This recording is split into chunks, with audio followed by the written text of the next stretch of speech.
Story with Panamanian offshores is not Ukrainian but global problem. It was said by representative of EU in Ukraine, Jan Tambinsky, answering the question whether this information influenced the attitude of EU to Ukraine and President Petro Poroshenko. According to Mr. Tambinsky, now appropriate structures have a deal with this case. Authorities of several European states have started to investigate cases of money laundering, which was highlighted by world media on 4th of April. There are France, Great Britain, Spain, Austria, Sweden, Belgium, Norway and Netherlands. In common, these countries evaluated results of international journalistic investigation in a positive way. In Russia, it was called as an attack personally on President Vladimir Putin. Press secretary of Russian president said that this case was provoked by US special services. 72 current and former heads of states, beside them relatives of prominent politicians, businessmen and sports stars. All are listed clients at Panamanian law firm Mossack Fonseca. It helped to establish companies in the offshore through which then many of them laundered money or hidden income. 11.5 million of corresponding documents were published by International Consortium of Investigative Journalists. A huge industry here that we're looking at. And I think that's probably one of the big takeouts from this, is the size of this industry and the amount of money that flows through it. In the scheme of money laundering also appears the close aides of Russian President Vladimir Putin. In particular, the companies at which funds were transferred belong to the cellist Sergei Roldugin, a childhood friend of Putin and the godfather of one of Putin's daughters.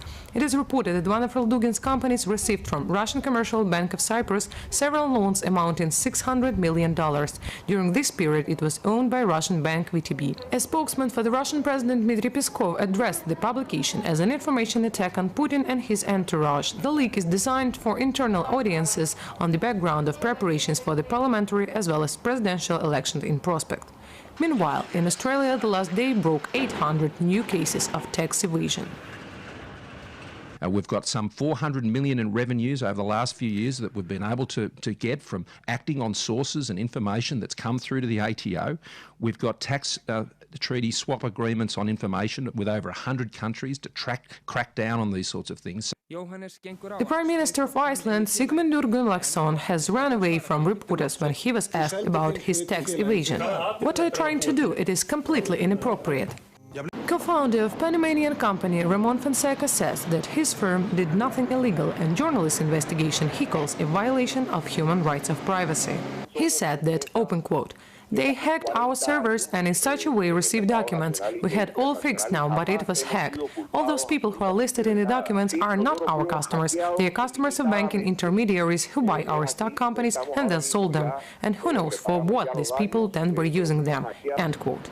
Offshore areas attract business for two major features. The first is a low or even zero tax on financial operations. Therefore, funds are transferred to the accounts of such companies without taxation. And second is banking secrecy and indifference of local authorities to business owners and their areas of activity. Nevertheless, it makes possible to launder bribes or illegal money received in some other way.